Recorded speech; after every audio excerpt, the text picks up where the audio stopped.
you guys are having a wonderful day and are making some really good trades. Let's dive into some analysis here. So as you guys can probably tell, we had a very big pump towards the upside, and we had a very nasty sell-off today as we hit the target area. Unfortunately, we did not have 5 waves up. We only had 3 waves up. When you have 3 waves up with no divergence, it means that this is a corrective move, and you're most likely going to come back down and make another low. Now I can give you guys a target for where the price is going to go next and a possible point of interest here. So let's see, let's make another target area for Bitcoin. Now we have 3 target areas for our 3 waves down. Again, it's a very choppy, very corrective move, very complex, but eventually you're going to find a low, a long-lasting low. And again, now we have another target down here at 73,000. So I want to reiterate that we don't have to go down here. We've had a tremendous sell-off, and although this pump though was not sustained because of there was no real crypto reserve that was actually created. He's kind of just Trump was just kind of rehashing what he said he was going to do in the first place, and to me it looks like they just kind of wanted to pump XRP, ADA, and Solana, and that's exactly what they did. Like, they pumped, and apparently someone longed with like $123 million, and it came right back down right the following day. So ultimately it looks like it was like a pump to dump, a money grab for those altcoins, and now I guess some people exited their positions, and Bitcoin's kind of struggling right here. Now we have an impulse down at the moment on the smaller time frames. You can see we have 5 waves down, 1 2 3 4 5. Now what we need is a corrective move up on the smaller time frame. So maybe something like this, like an ABC, come back up. Maybe you do like a very small ABC too. You just retrace the 5th wave back up to like 86, 87K, and then tomorrow the real sell-off begins, right? So you still have lots of risk in this market, but I think if you can get down to here, like 73,000, 72,000, you're going to be retesting the previous all-time highs, right? Right around here, right around 72, 73,000 was the previous all-time high back in 2024.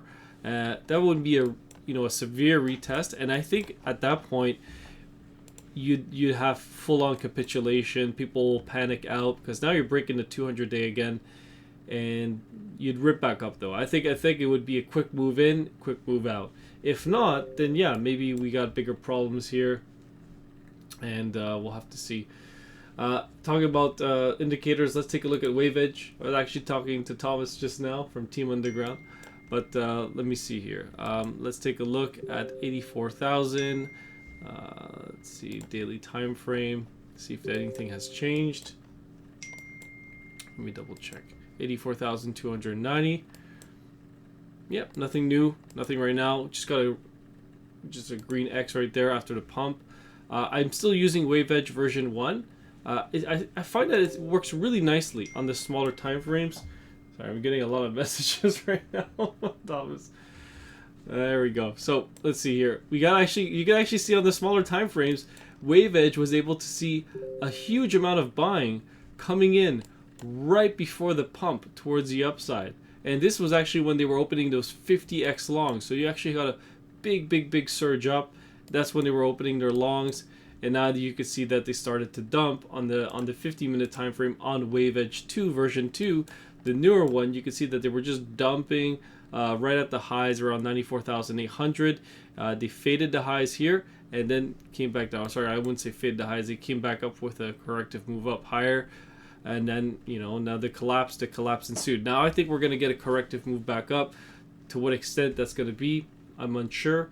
But I know that the path right now is not very strong towards the upside. We haven't broken the daily cycle. The daily cycle still needs to be broken. We haven't done that yet. But this is the phase that you want to start accumulating more Bitcoin, right? This is the opportunity. I said it down here where we're doing the same choppy BS. We're going up and down, left and right, and then eventually the move was true, and you started to impulse out.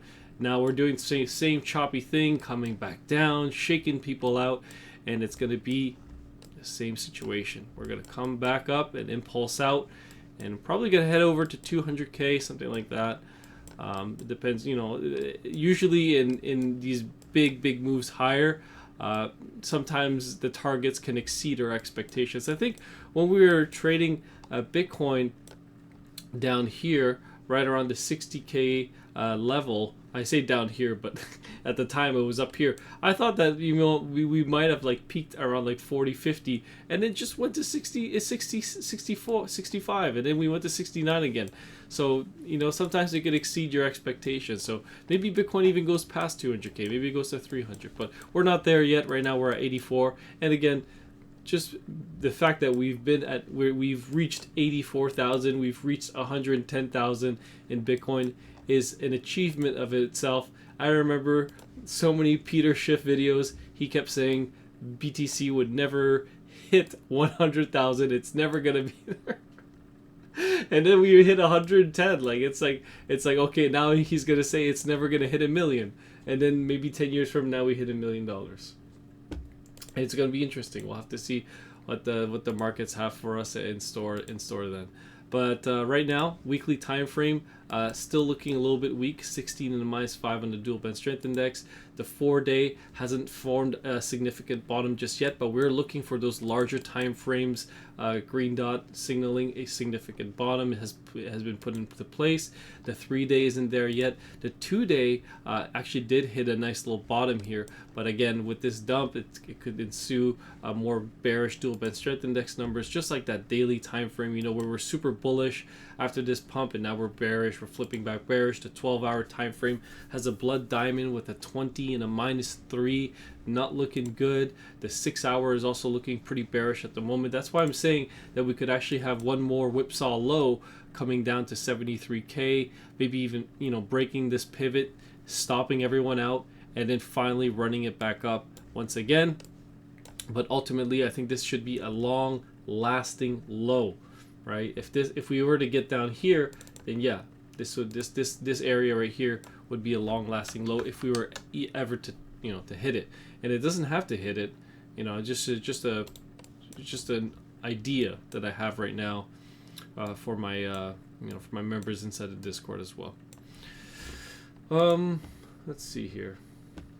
Yeah, I think that's basically it. Don't really have much else to update you guys with. I'm not seeing any other long-term signals at the moment. But when I do, I will let you guys know, and we'll keep you guys up to date. Peace.